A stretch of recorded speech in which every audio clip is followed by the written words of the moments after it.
El Señor les bendiga en esta mañana, mis hermanos.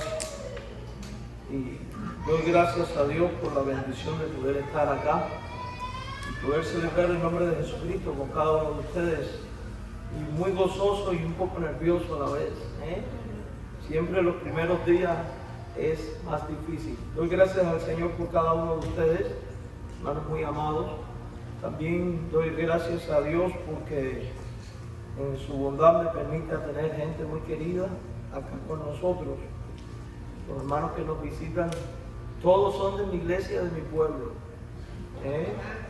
Yamilé, Kika, Roberto, su esposa Claribel y su hijo, un gusto tenerles acá. Personalmente con Roberto tenemos una afiliación muy estrecha. Su papá fue el fundador de la iglesia donde yo fui misionero en Cuba. Él y su mamá diáconos de la iglesia. Él es cristiano de tercera generación. Su abuelo fue bautizado en 1914. Fue fundador de nuestra iglesia, de nuestro pueblo. Así que ahí hay mucha historia.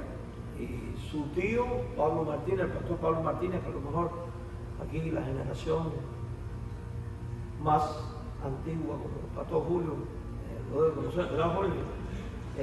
Así que bienvenidos, mis hermanos. Y a todos los demás, pues es una bendición tenerles acá. Déjenme decirles que estoy impactado.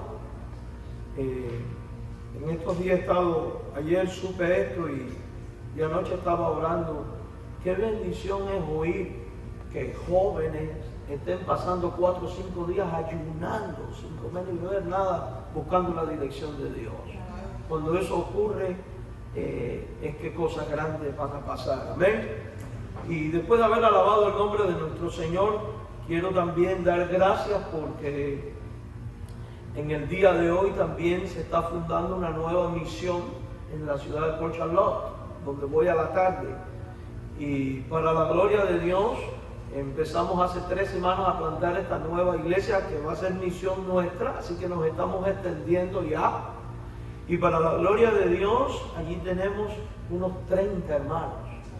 Y empezamos hace solo 3 semanas, así que Dios está obrando y va a seguir obrando y lo creemos, amén. Amén. No, pero ese amén no sonó con convicción, amén. Amén. Ahí, hombre, como si hubieran desayunado.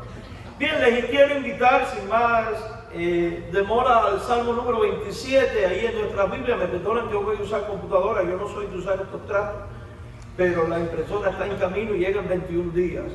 Esto a mí me enreda. Pero vamos al Salmo 27, yo soy todavía de papel y tinta, Ya cuando tenga 90 años a lo mejor, ojo esto. Salmo 27, dígame cuando lo tenga en su Biblia, mi hermano. Y tenga su Biblia en mano y abierta porque la vamos a estar usando de arriba abajo, si el Señor nos lo permite. ¿Ya todos están ahí conmigo? Dice de esta manera la palabra de Dios: Jehová es mi luz y mi salvación. Y mire la pregunta, ¿cuál es? ¿De quién temeré? Jehová es la fortaleza de mi vida. ¿Y de quién he de atemorizarme? Cuando se juntaron contra mí los malignos, mis angustiadores y mis enemigos para comer mis carnes, ellos tropezaron y cayeron. Y aunque un ejército acampe contra mí, no temerá mi corazón. Y aunque contra mí se levante guerra, yo estaré confiado. Una cosa he demandado a Jehová y esta buscaré, que esté yo en la casa de Jehová todos los días de mi vida, para contemplar la hermosura de Jehová y para inquirir en su templo, porque Él me esconderá en su tabernáculo en el día del mal, me ocultará en lo reservado de su morada, y sobre una roca me pondrá en alto. Luego levantará mi cabeza sobre mis enemigos que me rodean, y yo sacrificaré en su tabernáculo sacrificio de júbilo, cantaré y entonaré alabanzas a Jehová. Vamos a orar. Señor Dios, gracias por tu palabra, la Biblia. Rogamos ahora que el poder de tu Santo Espíritu nos llene y nos unja para predicar tu palabra. Señor y Dios de la gloria, ilumina nuestra mente y nuestro corazón para no solo entender, sino poder explicar y poder llegar a los corazones y ser tocados por tu gracia. Necesitamos oír tu voz, Señor. De hecho, queremos oír tu voz. Ministranos en esta mañana. En el nombre de Jesús te lo imploramos. Amén. Y queridos hermanos, hemos titulado este mensaje, y no se asuste por el número, 9 consejos bíblicos para tiempos de crisis. No se asuste que no vamos a estar 1 hora por cada consejo. Al principio de este salmo que nosotros acabamos de leer, que es uno de los salmos del rey David, él expresa su confianza gozosa en el Señor en el cual cree, en el Señor para el cual ha vivido y en el Señor al cual ha rendido toda su vida. De hecho, con una profundidad tan grande que la Biblia dice que David era conforme al corazón de Dios. Sin embargo, repentinamente podemos darnos cuenta que hay cambios muy drásticos en el contenido de este salmo.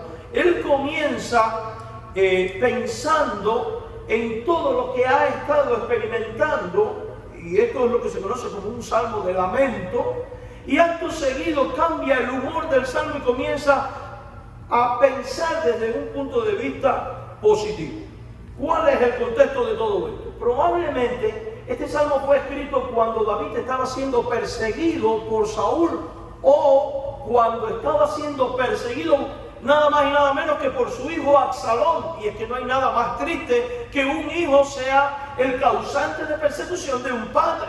Y esto evidentemente no solo trae preocupación por la vida, sino dolor en el alma, dolor en el corazón, causado por alguien que está supuesto a ser aquel que te cuida, aquel que te defiende, aquel que te protege y aquel que te levanta. No es de extrañarnos entonces que comience con un lamento, pero hay una gran bendición con David, y es que él tiene su mirada y su corazón puesto en Dios. Y cuando la mirada y el corazón está puesto en Dios, ahí viene bendición, ahí viene sosiego, ahí viene descanso, ahí viene alivio, sin importar cuán profunda o difícil haya sido la crisis por la cual se haya vivido o pasado. Y esto es una gran realidad que nosotros tenemos que tener presente todos los días de nuestra vida.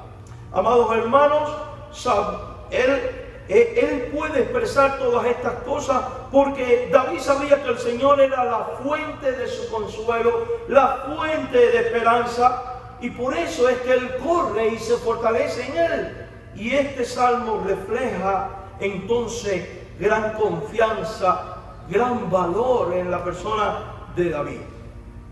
Es importante ahora extrapolar esto y traerlo a nuestro tiempo y a nuestro contexto y aplicarlo a nuestra propia vida. Y es que como iglesia, como personas, como creyentes, como individuos, como familia, como matrimonio, también vamos a pasar por momentos de crisis que van a amenazar nuestra subsistencia, nuestra integridad, nuestra misión, van a poner en riesgo nuestra existencia. Y a imitación del rey David, nosotros hemos de volcar toda nuestra atención hacia Dios. En el Salmo 121 leemos: ¿de dónde vendrá mi socorro? Mi socorro viene de Jehová, que hizo los cielos y la tierra. Por tanto, debemos volcar nuestra atención hacia aquel que nos ha dicho: acércate confiadamente ante el trono de la gracia, porque en el trono de la gracia es donde vamos a encontrar el oportuno socorro que necesitamos en los momentos de crisis. Y estos son el consejo del Señor. De hecho, Él también nos dice: alguno está cargado, cansado y trabajado, venga a mí y hará ¿qué? Descanso.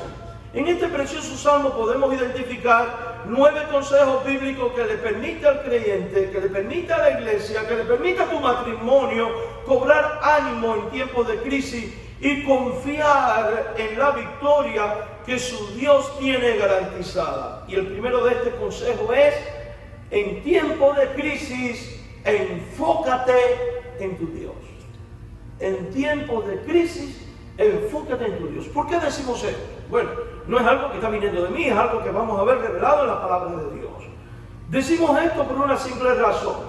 Lo cierto es que cuando nosotros entramos en momentos de crisis, como iglesia, como individuo, como sea, independientemente del tipo de crisis que sea, financiera, económica, espiritual, matrimonial, como iglesia, etcétera, la tendencia nuestra es a caer en un círculo vicioso y a darle vueltas y vueltas y vueltas y vueltas y a reciclar los problemas en la mente y en el corazón. Y cuando estas cosas ocurren, resulta que nos estancamos y dejamos de avanzar. ¿Saben por qué?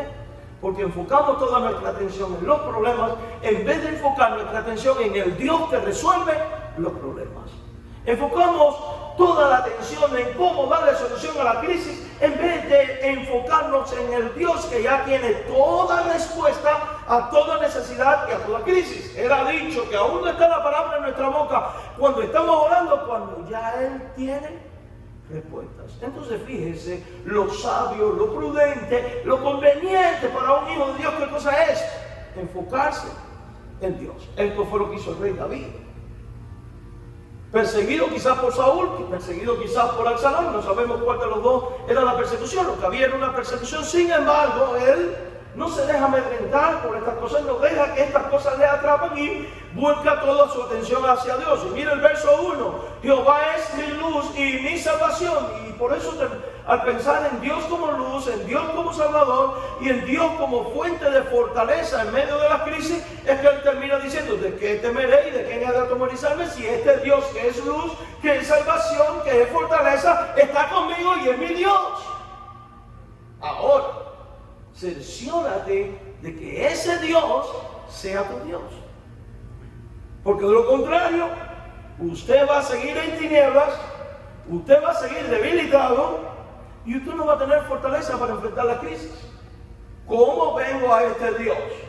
Bueno, Jesús dice: yo soy el camino, la verdad y la vida, nadie va al Padre si no es por mí. Lo primero es venir a Jesucristo. Y luego voy a hablar de esto. Por otro lado, también encontramos con toda claridad en la palabra de Dios de que Él nos enseña que a los que creen en su nombre y a los que le reciben, en Juan capítulo 1, verso 12, son constituidos en hijos de Dios.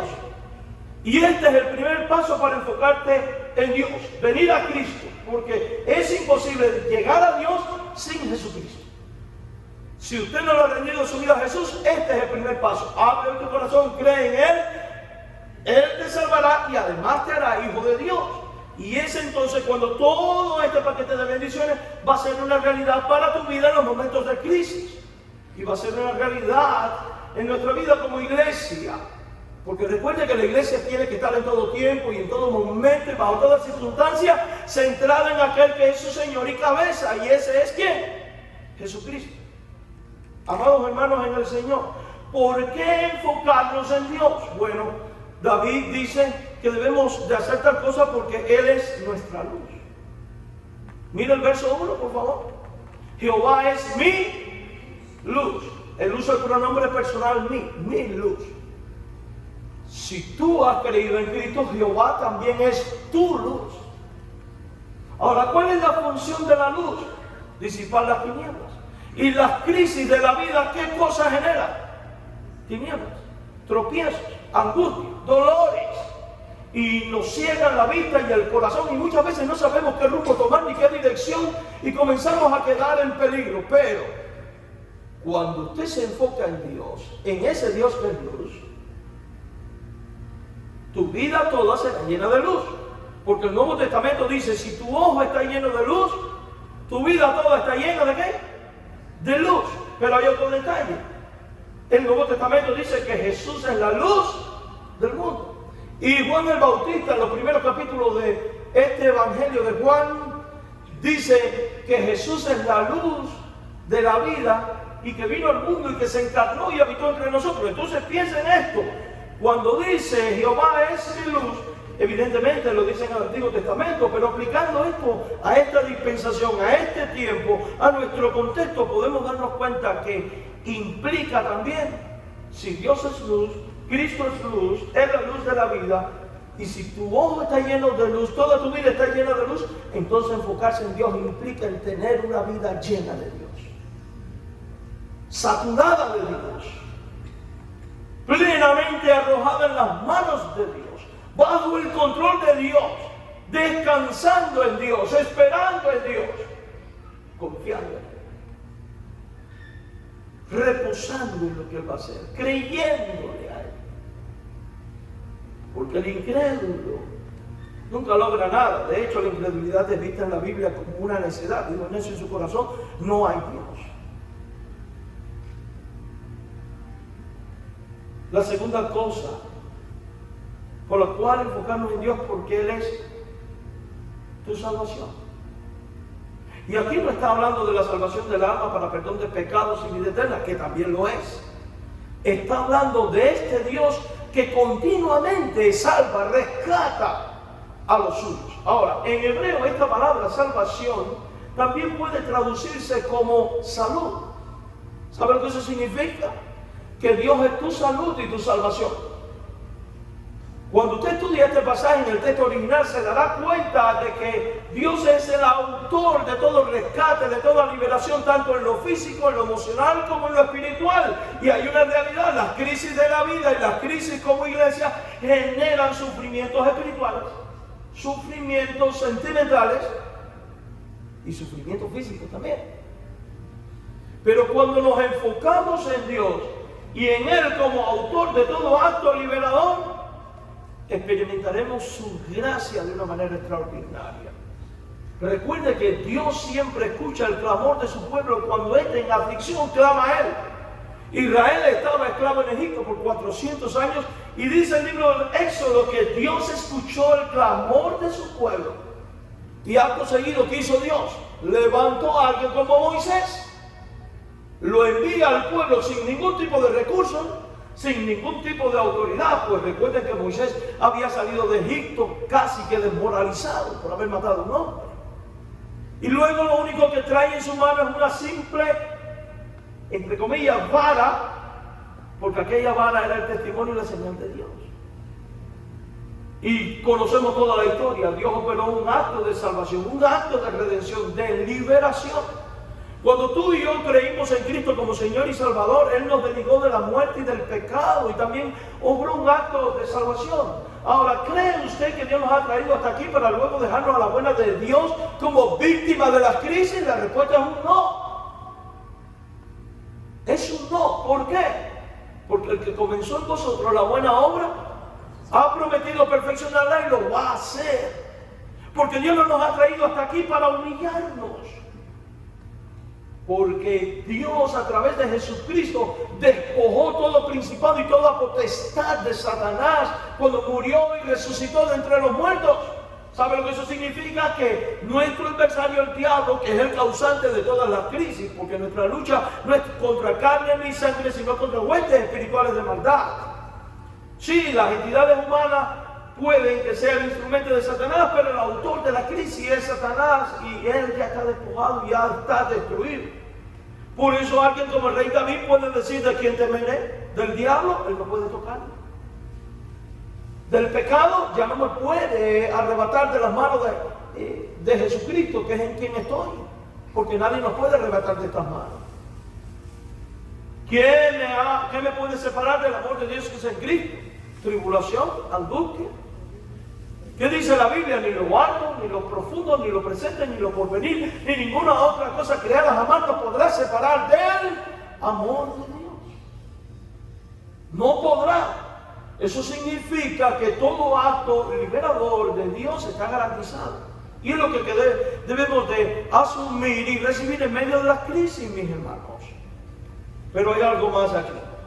¿Por qué enfocarnos en Dios?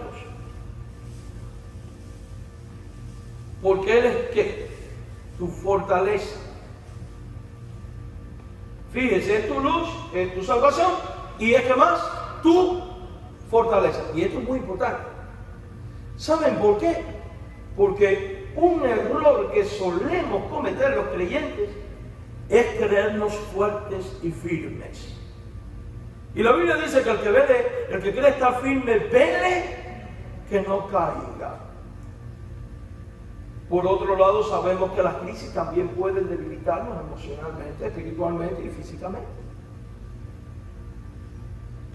Puede llevarnos al cansancio. Y de no estar enfocados en Dios, las crisis pueden llevarnos incluso a considerar que Dios nos ha dejado, que Dios nos ha abandonado, que Dios me ha dado la espalda o que Dios no es real.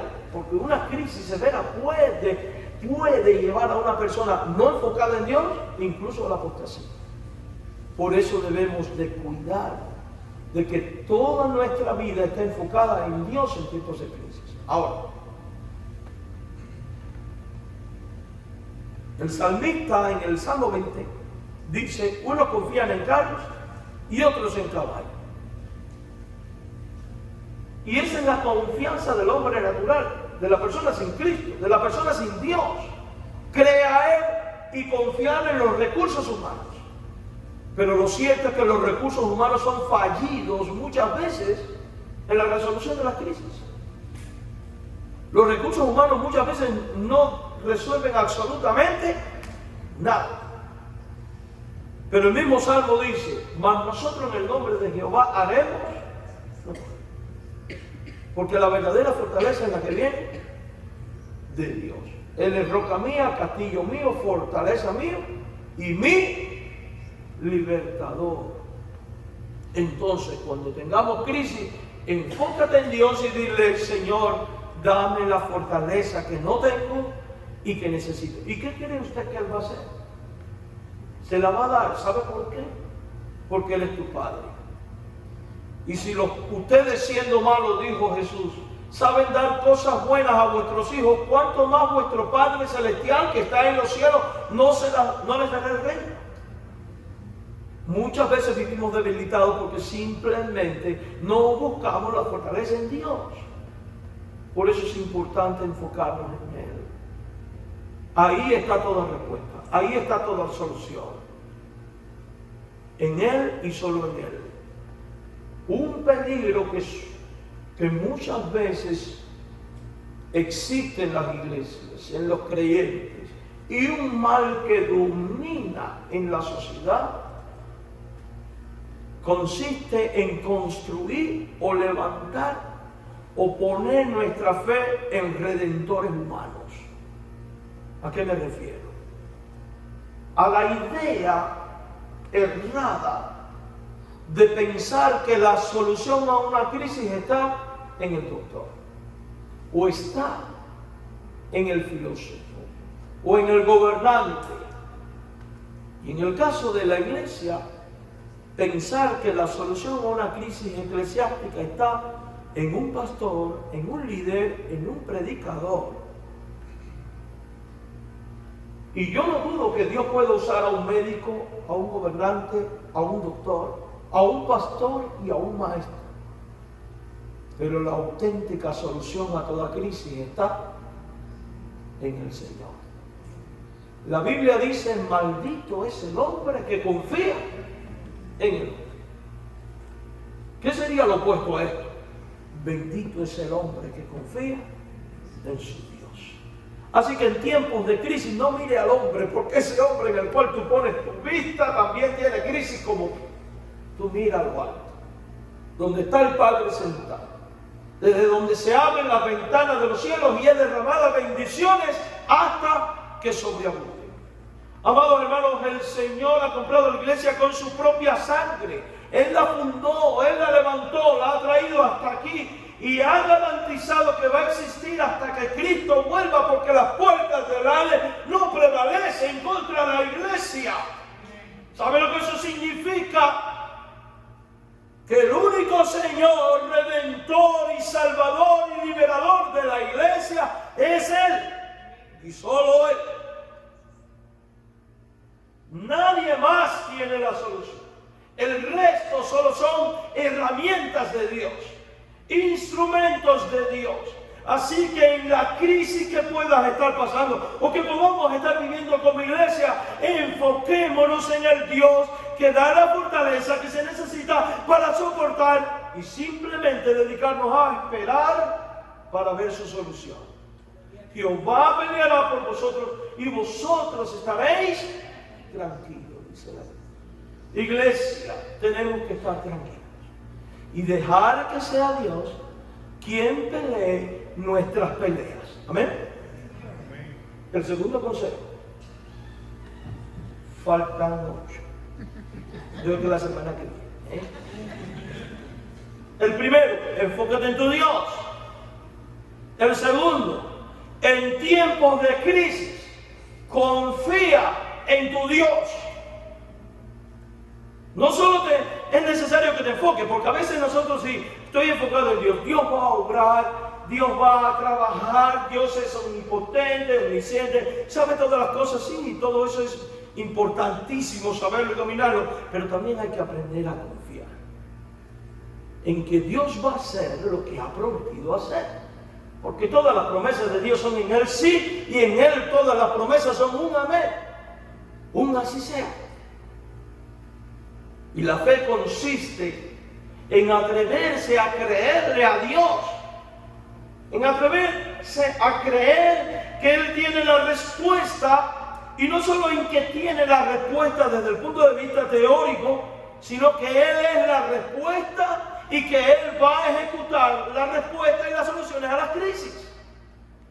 Esto dice el rey David, un hombre en crisis, perseguido por su hijo, ha perdido el reino, está huyendo, en ocasiones tuvo que hacerse hasta pasar por loco y dejarse caer la baba para que le creyeran, algo terrible después de haber estado en la más alta cumbre. Él dice en el verso 2 del Salmo 27, cuando se juntaron contra mí los malignos, y mire cómo habla en plural, no fue uno, fueron muchos, mis angustiadores.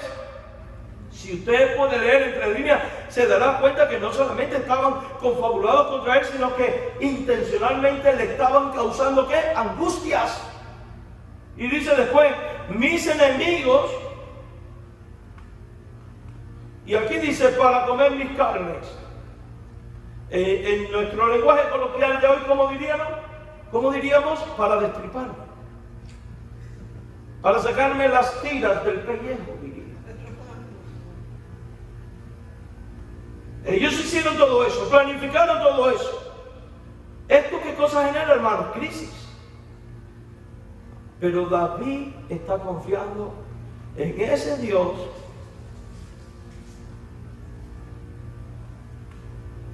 Él sigue esperando en Dios, sigue enfocado en Dios, y resulta que después puede meditar y reflexionar de que aquellos que pensaron todo esto contra él terminaron tropezando y cayendo. Las crisis van a desaparecer porque Dios es la solución, y hay que confiar en la solución de Dios.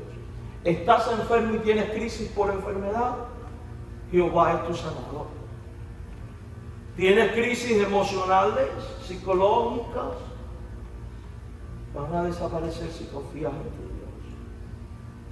¿Tienes problemas en el matrimonio y crisis en el matrimonio? Si confías en tu Dios y pones a Cristo como el centro de tu matrimonio, van a desaparecer. Como iglesia tenemos crisis, y que tiene oídos para oír que oiga, y entendimiento para entender que entienda, como digo yo. También van a desaparecer, porque las crisis son temporales, no que no van a venir. Hoy son de una manera, mañana van a ser de otra. Pero Dios nos dice, no temáis, yo he vencido al mundo. Dios es el victorioso sobre la crisis.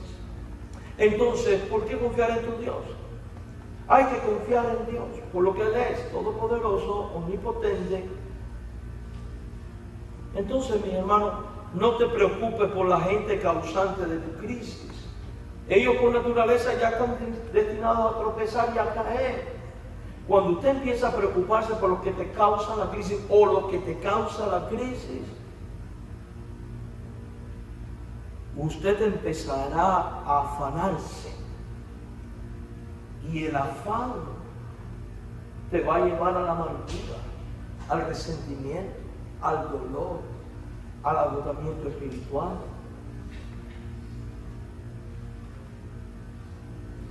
¿Y qué cree usted que quiere el diablo?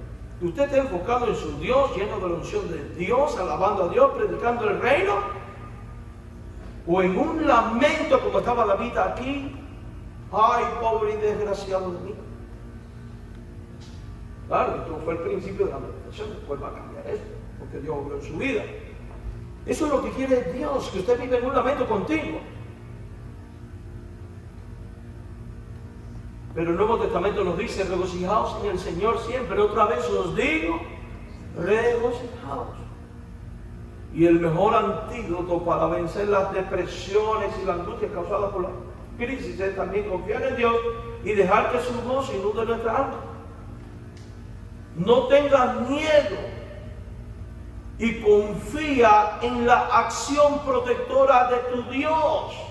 ¿Sabe por qué? Porque Él cuidará de ti en tiempos de crisis. Iglesia, Dios va a cuidar de ti en tiempos de crisis. Y yo quiero que usted entienda que esto no va a ser una realidad porque lo está diciendo un miserable predicador.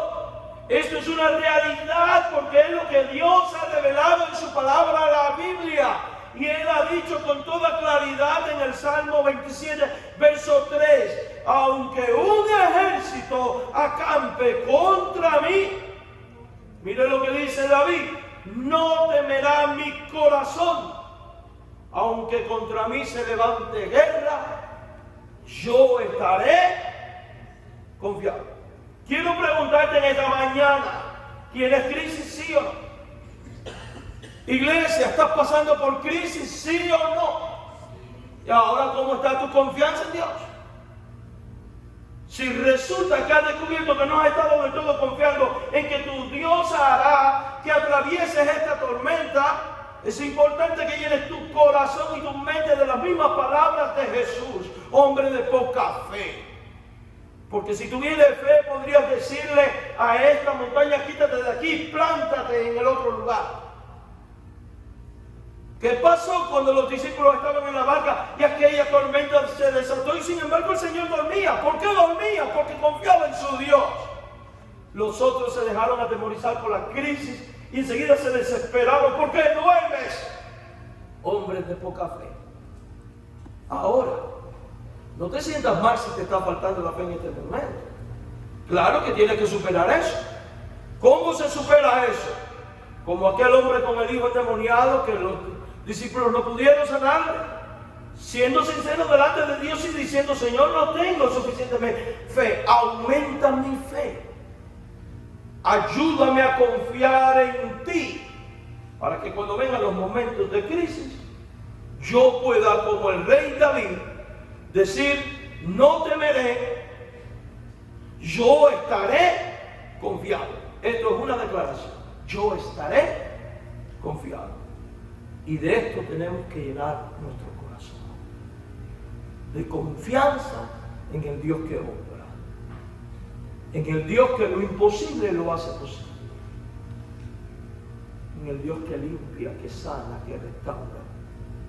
Y no nos debe dar miedo la palabra fe. A veces va a tener que tomarse acciones radicales para que nuestra fe sea aumentada y para que podamos llegar a ese estado de confianza. Porque la incredulidad es un mal arraigado muchas veces en nuestros corazones, aun cuando decimos ser cristianos. ¿Saben por qué? Porque en teoría decimos una cosa, pero en la práctica vivimos otra. Creo que Dios puede, pero después vivo desesperado. Y me afano. Y dígame, ¿de qué aprovecha tal afán?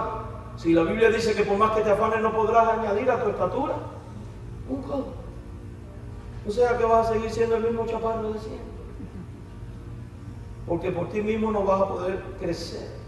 Pero cuando pones tu confianza en Dios, Él pondrá su Espíritu Santo, que ya lo puso desde que creíste.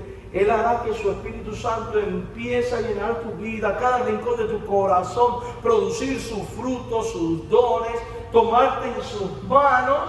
Y ahí es donde usted empieza a dejar de ser un enano para empezar a convertirse en un gigante de la fe en nombre de Cristo.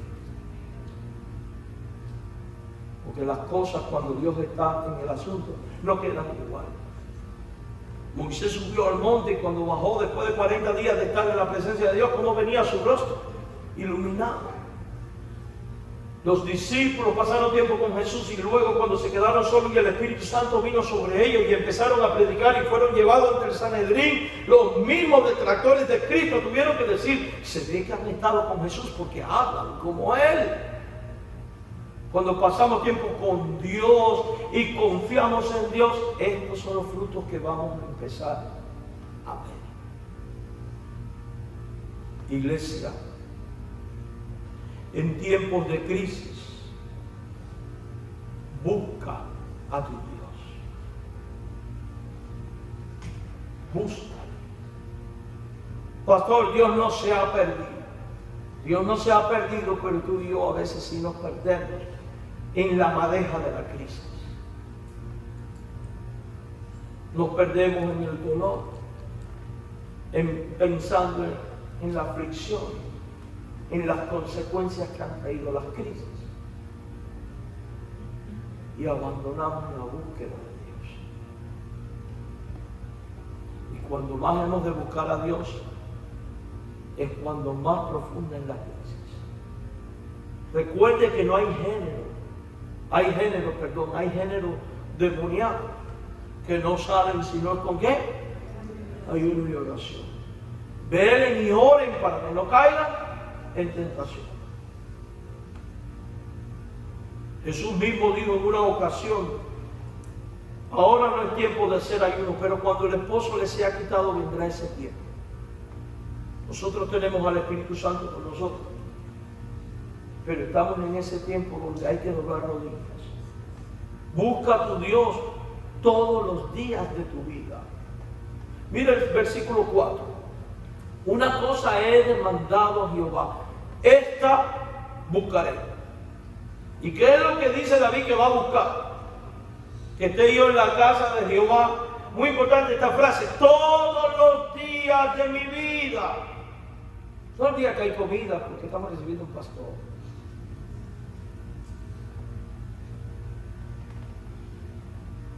No solo el domingo y el resto de la semana o en otras ocasiones me ausento porque hay actividades humanas que perseguir o que celebrar. ¿Por qué en la casa de Dios?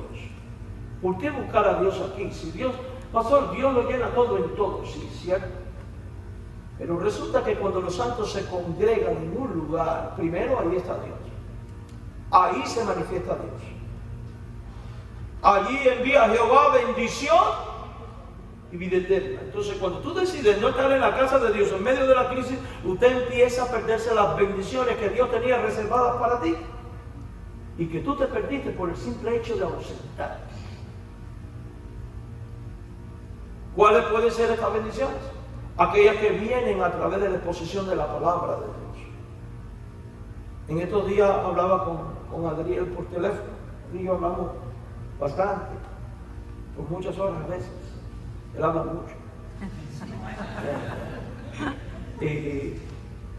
Y le estaba yo diciendo: mira, Adriel, cuando uno está preparando un sermón, ahí hay un ambiente espiritual muy fuerte, una batalla espiritual increíble, porque uno está en oración: Señor, muéstrame el camino, dame la palabra. Señor, yo no conozco los corazones de todos los que voy a hablar, ni sus intimidades, pero tú sí. Y es algo muy difícil enfocarse en Dios para traer un único mensaje que se aplica de distintas maneras a distinta gente con distintas circunstancias. Por eso, cuando hay una predicación, lo que está pasando es un ambiente espiritual muy cargado y un fenómeno sobrenatural, es un milagro. Porque no lo vemos, pero el Espíritu de Dios está aquí. Y yo no sé lo que usted esté pensando. Puede que usted esté pensando como grita Otro quizás puede estar más ahorita me entretuve yo empezando la predicación. Digo, mira, aquí hay eco que parece que estoy como el obispo en la catedral. Hermanos, y eso es lo que hace el diablo, entretenernos. Y puede que usted esté aquí quebrantado porque está teniendo la palabra idónea a su corazón. Puede que su mente esté volando hacia un hermano en crisis y empiece a orar por él. Todo eso puede que esté ocurriendo y está ocurriendo no por lo extraordinario de un predicador o un mensaje o de quien sea, sino porque el que está en el ambiente es el Espíritu Santo obrando. Y la gloria pertenece solo a Él. Y estas son las cosas que Él hace. Y es uno de los medios medio de gracia de Dios para traer consolación, fortaleza, guía, fortaleza, esperanza, dirección, solución. Pero al mismo tiempo está Satanás queriendo quitar la palabra del corazón. Gracias a Dios que Cristo lo despojó en la cruz. Y esa es la bendición que hay. Que todo el mundo, de alguna manera u otra, sale ministrado. Aún el que se enoja con el mensaje. Porque a veces uno se enoja con el mensaje. ¿Sí? Y a veces con el predicador también. ¿Quién le contó? Y a veces uno hasta peca. Ese fue el hermano. No, no fue nadie. Es que el Espíritu Santo saca todo aquello a la luz y ministra el corazón. Y aun cuando usted se enoje, ese enojo es una bendición del cielo, porque le está indicando a usted que algo está mal en tu vida. Y cuando usted se ausenta, porque no ha desarrollado la convicción de estar en la casa de Dios todos los días, usted se empieza a perder esta bendición. Y usted, que ya había crecido, se empieza a encoger. No se va a quedar enano probablemente. El que comienza la obra a la perfección. Seamos un pueblo que resuelve en su vida estar todos los días en la búsqueda de Dios, en la casa de Dios. Y el Nuevo Testamento dice que la casa de Dios es la iglesia del Dios vivo. Ahí envía Jehová bendición y envía vida eterna. ¿Por qué? Porque cuando usted evangeliza y trae al perdido, y el perdido es convencido por el Espíritu Santo de juicio, justicia y pecado, y provoca una renovación en el corazón, y éste llega a entender el Evangelio y llega a contemplar en Cristo al Señor y al Salvador, va a ser conducido al arrepentimiento, va a ser conducido a la fe en Cristo, y va a obtener el perdón de los pecados y la vida eterna. Y no solo estaremos cumpliendo la gran comisión, sino que además almas se estarán salvando por gente que resolvió ser fiel a la casa de Dios y a las cosas de Dios, incluyendo la evangelización. ¿Cómo buscar a Dios? Buscarlo con propósito de adoración y edificación personal. ¿A qué venimos aquí? ¿A qué venimos aquí? Esto es una pregunta muy importante. Y la respuesta que usted tenga a esta pregunta, no importa la cabeza de un pato. ¿Sabe por qué? Ya salió el pato. ¿Sabe por qué, mis hermanos? Porque las respuestas nuestras sobran ante la respuesta que ya Dios dio en su palabra. Y dice la palabra, para contemplar la hermosura de Jehová y para inquirir en su nombre. Vengo aquí a contemplar a mi Dios, a adorarle, a bendecirle, a exaltarle. No vengo aquí para fiestas. No vengo aquí para sociabilizar. No vengo aquí a buscar novia o novio. No, pastor. Yo conozco gente que va a la iglesia a buscar mujeres cristianas porque ellos, los impíos, saben que son mejores que... Pero algunos, conozco algunas cristianas son las diablas. Pero ocurre, mi hermano. Ocurre. ¿Verdad, pastor? ¿Qué ocurre? Pastor, necesito hablar con usted. Tengo un problema. ¿Cuál tiene, hijo? Estoy soltero y vengo a buscar mujer. Que te lleve el diablo. Esto no es para eso. Conviértete primero y Dios te dará una buena mujer después. Y eso es importante, mis hermanos. ¿A qué venimos aquí? ¿A comer? Mire, comer es una bendición después de haber inquirido la ley de Dios. Pero la razón principal es encontrarte con tu Dios. Contemplar su gloria, su grandeza, su majestad, su obra, su gracia, su bondad, su misericordia que es nueva cada mañana. Yo siempre digo esto, los que están aquí al frente, dirigiendo la alabanza, no son ni levitas, ni sacerdotes, ni nada de eso. Son tan adoradores como tú y como yo. Los bautistas creemos, y yo soy bautista y de la roca izquierda.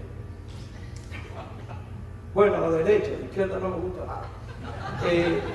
Lo que iba a decir, nosotros, una de nuestras doctrinas distintivas es que creemos en el sacerdocio universal de todos los creyentes. Aquí no hay clero y laos y laicado. Aquí todos somos ministros, adoradores del Dios vivo. Quiere decir que cuando usted entra por esa puerta, usted está entrando en función sacerdotal para dar sacrificio de alabanzas a aquel que es tu creador, que es tu Señor, que es tu Salvador, que es la fuente de protección, tu guía, tu luz, tu salvación y todo lo que David ha venido diciendo. Por eso durante la adoración no es momento para estar jugando, es momento para estar reflexionando en todo lo que Dios ha hecho por ti y contemplar su hermosura. Esta hermosura no es buscar el rostro de Dios en el sentido literal de la palabra, porque Dios es invisible. Se refiere a elevar el corazón, meditar, reflexionar en el espíritu, porque los verdaderos adoradores adoran al Padre en espíritu y en verdad. Es reflexionar en todo lo que Dios es y todo lo que Dios ha hecho. Él tiene que ser el centro de todo esto. Contemplarle a Él. Contemplar su hermosura. Ahora yo quiero hacerle otra pregunta. ¿Ha sido hermoso Dios contigo? ¿Sí o no? ¿Y de qué manera? ¿De cuántas maneras? Y ahora te quiero hacer otra pregunta. ¿Cuándo fue la última vez que Dios fue hermoso contigo?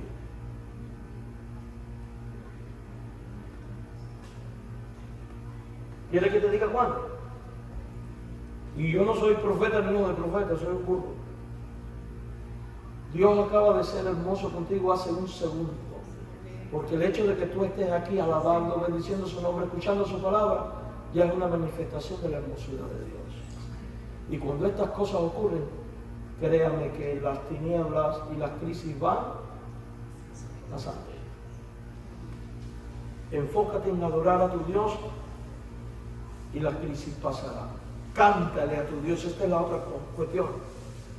Dice el Salmo, contemplar la hermosura de Jehová, inquirir en su templo. ¿Qué es inquirir en su templo? Mi reloj es negro y casi lo veo, así tira abajo. ¿Qué es inquirir en su templo? No, yo ya no veo. ¿Qué es inquirir en su templo? Es ahondar, es venir a meterme en lo más profundo de Dios y su palabra. Porque el medio que Dios utiliza para hablar, ¿cuál es? Su palabra. Entonces, el deseo por estar acá no solo es contemplar la hermosura de Dios, sino dedicarme a escuchar la voz de Dios expuesta por su palabra, la Biblia y la exposición de la Escritura. En oración, rogando al Espíritu Santo que nos dé iluminación y entendimiento para comprender cada verdad que va a ser expuesta, porque cada una de esas verdades son pan de vida, son alimentos que producen saciedad, confort y liberación. A los bautistas no nos gusta mucho la palabra liberación, pero es una realidad que está en la Biblia. Porque si el Hijo libertare, seréis verdaderamente ¿qué? Libres. Mis queridos hermanos, en el Señor, en tiempos de crisis, este es el tercer consejo y aquí voy a terminar, la semana que viene les doy los otros. Refúgiate en tu Dios. Refúgiate en tu Dios. Vaya al versículo número 5. Puede ir usted conmigo en todo lo que David viene diciendo, ¿verdad? Y vale las cosas, porque todo pasaje se ve en un contexto. Él es mi luz, mi salvación, es mi fortaleza. yo estaré confiado aunque se junten contra mí los enemigos. Y aunque acampen contra mí, no tengo que tener temor en el corazón, yo estaré confiado. Y esto he demandado, que esté en la casa de Dios. Y ahora nos enseña a refugiarnos en Dios. Dice, porque Él, Dios, ¿qué hará? ¿Qué dice? Me esconderá en su tabernáculo en el día del mal. Me ocultará en lo reservado de su morada, sobre una roca me pondrá en alto. En los tiempos del rey David no existía el templo, era un tabernáculo. Y normalmente cuando un gobernante o un sacerdote era perseguido, uno de los recursos para encontrar salvación era agarrarse de los cuernos del altar implorando misericordia.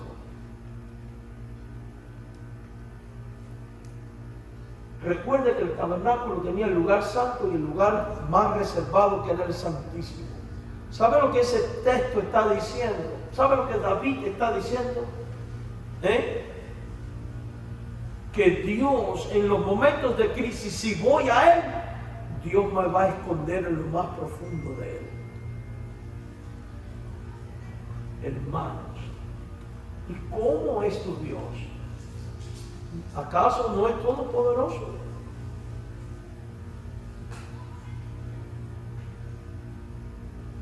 Y si tú estás escondido en lo más profundo del Todopoderoso, porque Él ahí te ha escondido, dígame,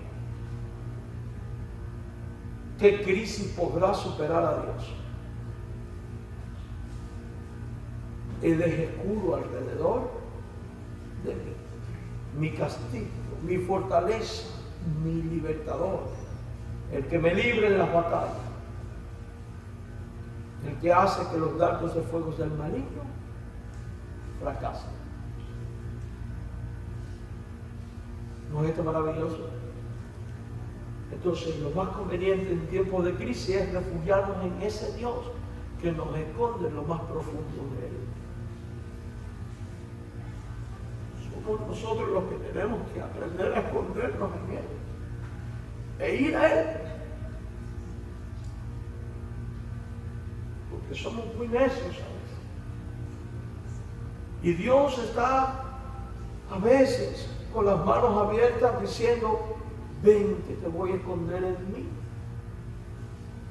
Y nosotros nos quedamos impasivos,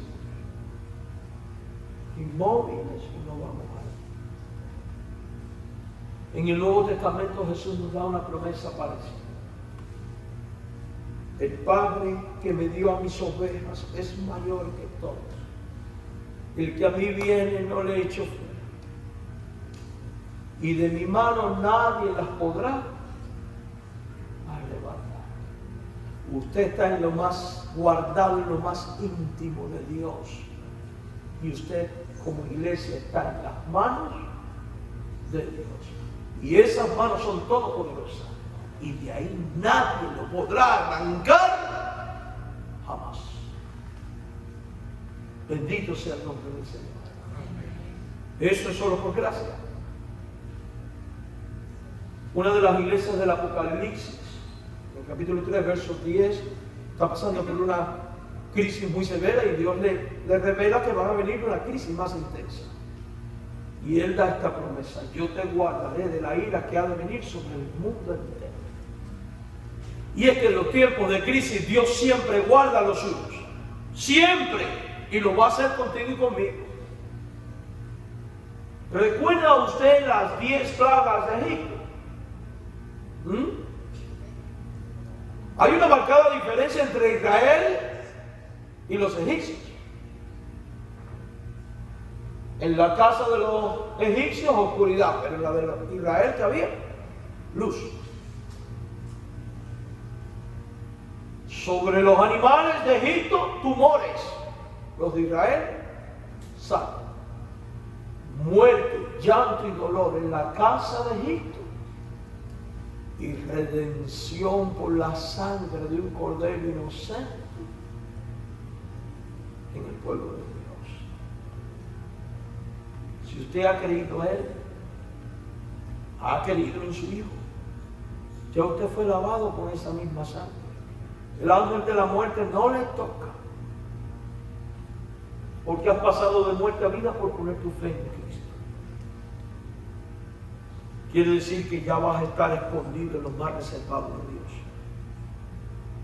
Y fíjese, eso no significa que no van a venir crisis, porque dice en el día del mal. Las crisis van a seguir viniendo, de una manera u otra. Pero podemos vivir descansados, porque aunque vayan a venir crisis, Él nos va a guardar. Lo ha estado haciendo y lo va a hacer. Me ocultará en lo reservado de su lugar. Cuando Dios oculta, nadie encuentra. Y ahora viene una parte muy hermosa y es una promesa. Sobre una roca me pondré en alto. ¿Qué significa eso? Recuerde, David está siendo perseguido, probablemente por Absalón. Todo el mundo se le ha virado al hombre, lo han calumniado, procuran su muerte. Y ahora Dios le dice, él meditando en Dios, porque esto es una meditación de lamento, él llega a la conclusión de que Dios lo pondrá en alto, porque en pasado Dios lo había puesto en alto. Y a los que aman a Dios y se refugian en Dios y son guardados en Dios, Dios siempre los va a poner en alto. Cuando usted compra un medicamento que es venenoso para los infantes, ¿qué usted hace? Lo pone en alto. ¿Para qué? Para que el infante no entre en estado de peligro y lo alcance. ¿Sabe lo que esto significa? Que cuando Dios nos guarda, Él nos hace inaccesible por la crisis, por el diablo, por el mundo, por la carne y por lo que sea. En Dios nos convertimos en pueblo inaccesible por lo carnal.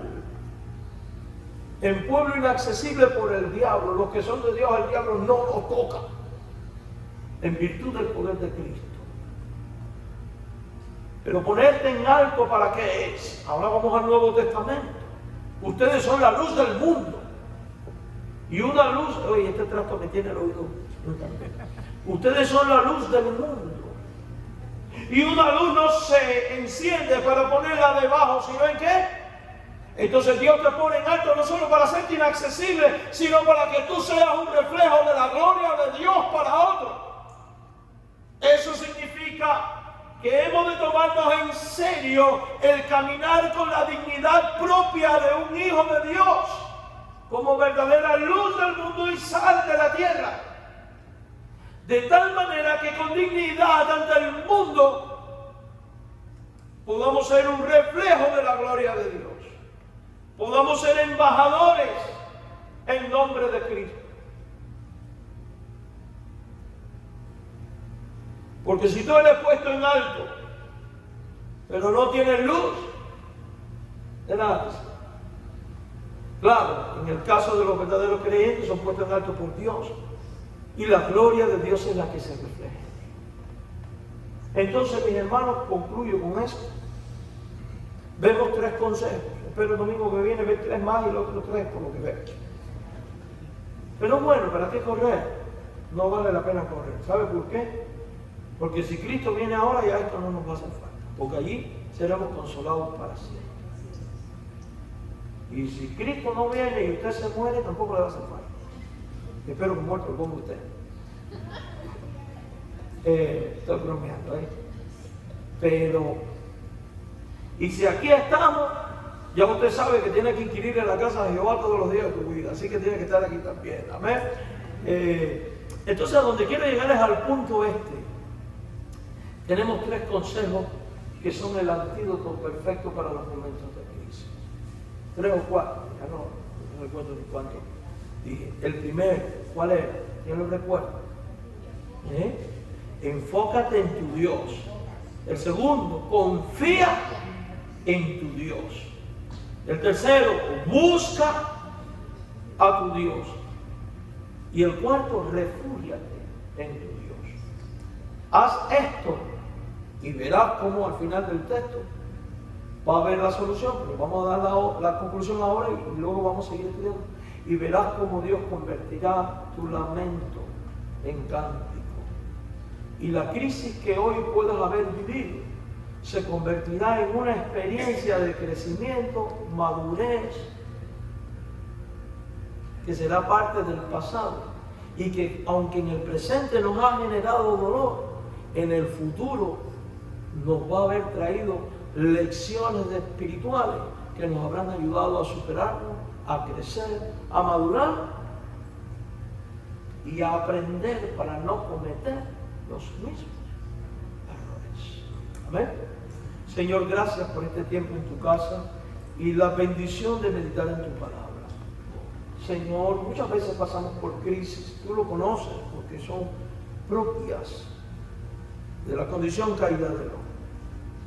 Señor y Dios nuestro, en todos estos tiempos de crisis, ayúdanos siempre a enfocarnos en ti, buscarte a ti, clamar a ti y resguardarnos. Danos de tu bendición y obra en esta mañana, en el nombre de Jesús. Ahora, hermanos, déjenme decirle algo.